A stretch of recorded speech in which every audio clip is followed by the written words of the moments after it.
கிறிஸ்துவுக்குள் பிரியமானவர்களே, இந்நாள் சந்திப்பதில் மட்டெல்லாம் மகிழ்ச்சி அடைகிறேன். கர்த்தவங்களை ஆசீர்வதிப்பாராக. கடந்த மாதம் முழுதும் கர்த்தர் நம்மை கண்ணின் கண்முடிவரை பாதுகாத்து நம்மை கூட நடத்தினாரே, அதுக்கு நன்றி செலுத்துவோமே. புரோஜனமாக இருக்க நமக்கு போய்த்து நடக்க வேண்டிய வழியிலே நம்மை கடந்த மாதம் நடத்தின இயேசுக்கு ஸ்தோத்திரம் செலுத்தி நன்றி செலுத்துவோமே.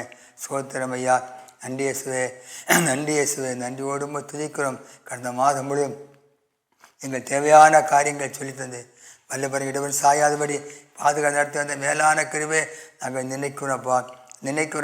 உங்களுடைய கரம் எங்களை தாங்கி தப்பித்து விளையாடுத்த மேலான கிருபைக்கு நாங்கள் சோத்தரிக்கிறோம். இந்த நாளிலும் நான் உன்னை பலப்படுத்தி உன்னை சகாயம் பண்ணி கட்ட போகிறேன். இந்த மாதம் அந்த மாதத்தில் கூட நமக்கு நான் உன்னை பலப்படுத்தி உனக்கு சகாயம் பண்ணுவேன் என்று கர்த்தர் நமக்கு வாக்கு கொடுக்கிறார். அல்லேலூயா. ஏசாயா 41:10 சொல்கிறது, நீ பயப்படாதே, நான் உன்னுடனே இருக்கிறேன், செய்யாதே, நான் உன் தேவன், நான் உன்னை பலப்படுத்தி உனக்கு சகாயம் பண்ணுவேன் என்று என் நீதியின் வலைகத்தில் அவன் தாங்கும்.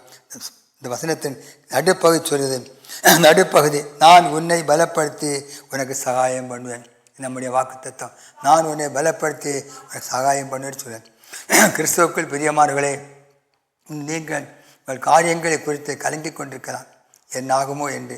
நாம் வேதத்திலே பார்ப்போமானால், ரபேக்காவுடைய கற்பத்திலே 2 பிள்ளைகள் மோதிக்கொண்டிருந்தன. அப்பொழுது அவள் எப்படியானால் எனக்கு என்ன ஆகுமோ என்று பயந்து கர்த்தரிடத்திலே விசாரித்தாள். கர்த்தர் அவளை பலப்படுத்தினார். அதாவது 2 ஜாதிகள் உன் கற்பத்தில் உண்டாகியிருக்கிறது, 2 வித ஜனங்கள் உன் வயிற்றிலிருந்து பிரியும். அவர் ஒரு ஜனத்தார் மற்ற ஜனத்தை பார்க்கிறோம் பலத்திருப்பார்கள், மூத்தவன் இளையவனை சேவிப்பான் என்றார். மட்டுமல்ல, பிரசவ காலம் பூரணமான போது கர்த்தர் 2 பிள்ளைகளையும் பெற்றெடுக்க சகாயம் பண்ணார், உதவி செய்து என்று பார்க்கிறோம். நாம் நம்முடைய காரியங்களை கர்த்தர் விசாரிப்போமானால் நம்மையும் அவனமாய் பலப்படுத்தி நம்மை நடத்துவார். அல்லேலூயா. இயேசு கிறிஸ்து தாம் பாடுபடுவதற்கு முன்பாக ஒலியமனைக்கு சென்று, பிதாவே உமக்கு சித்தமானால் இந்த பாத்திரம் என்னை நீங்கும்படி செய்யும், ஆயினும் என்னுடைய சித்தத்தின்படி அல்ல ஒரு சித்தத்தின்படி ஆக கடவுள் என்று ஜெபம் பண்ணார். அப்பொழுது வானத்தின் ஒரு தூதன் அவர் தோன்றி அவரை பலப்படுத்தார் என்று பார்க்கிறோம். சிலுவை சுமந்து பாடுகளை அனுபவிக்கும் வழியிலே அவரை நடத்தி அந்த காரியத்தை வெற்றியாய் முடிக்கும்படி அவருக்கு உதவி செய்தார். நாமும் நம்முடைய காரியங்களை அவர் சித்தத்தை ஒப்பு கொடுப்போமானால் நம்மையும் பலப்படுத்தியார் எல்லாவற்றையும் பெற்று சிறக்க அவர் உதவி செய்வார். உங்களை என்னையும் பலப்படுத்த கிறிஸ்து என்பதை ஒப்புக்கொண்டார். ஆமென். இயேசு மட்டும்தான் என்பதை அறிந்து கொண்ட பரிசுத்த பவுல் பிலிப்பியர் சொல்லும்போது, என்னை பலப்படுத்த கிறிஸ்துவாலே எல்லாவற்றையும் எனக்கு பலன் உண்டு என்கிறார். நாம் இந்த விசுவாசத்துக்குள் நடப்போமானால் நம்மை அவர் பலப்படுத்துவார்.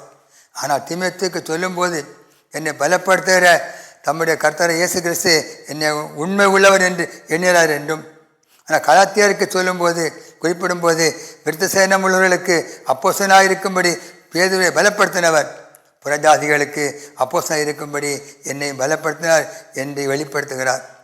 நம்மையும் அப்படியே கர்த்தர் பலப்படுத்துவார். எப்படி என்றால், உபாகமம் 31:6 சொல்லுகிறது, உன் தேவனே கர்த்தர் தாமே உன்னோடே கூட வருவார், அவர் உன்னை விட்டு விலகுவதும் இல்லை, உன்னை கைவிடுவதும் இல்லை. அந்த தேவனைய கர்த்தர் நம்மோடு கூட வந்து நம்மோடு கூட இருந்து அவற்றோடும் நம்மை பலப்படுத்தி நடத்துவார். அல்லேலூயா. அதாவது நம்மோடு கூட வந்து நம்மோடு இருந்து நம்மை பலப்படுத்துவாராக இருக்காங்க. அவர் தான் செய்ய வேண்டிய காரியம் என்ன? அவர் நோக்கி கூப்பிடணும், அவர் நோக்கி விசாரிக்கணும், ஆண்டவரே என்று சொல்ல வேண்டும். அவர் சித்தத்துக்கு நாம் ஒப்பு கொடுத்து ஜெபிக்க வேண்டும். அவரை மட்டுமே நாம் விசுவாசிக்க வேண்டும். அவரை மட்டும் உறுதியாய் பற்றி கொண்டு விசுவாசித்தோமானால் நம் காரியங்களை தெரியப்படுத்தி விண்ணப்பம் பண்ணி ஒப்பு கொடுத்து ஜெபிப்பானால் நிச்சயமாகவே அவர் நம்மோடு இருந்து நம்மை பலப்படுத்தி நம்மை நடத்துவார். அல்லேலூயா. கர்த்தர் உங்களை ஆசீர்வதிப்பாராக. ஜெபிப்போமாக. நேசிக்க நல்ல தகப்பனே, உமக்கு நன்றி ஆண்டவரே, நன்றி ஆண்டவர்.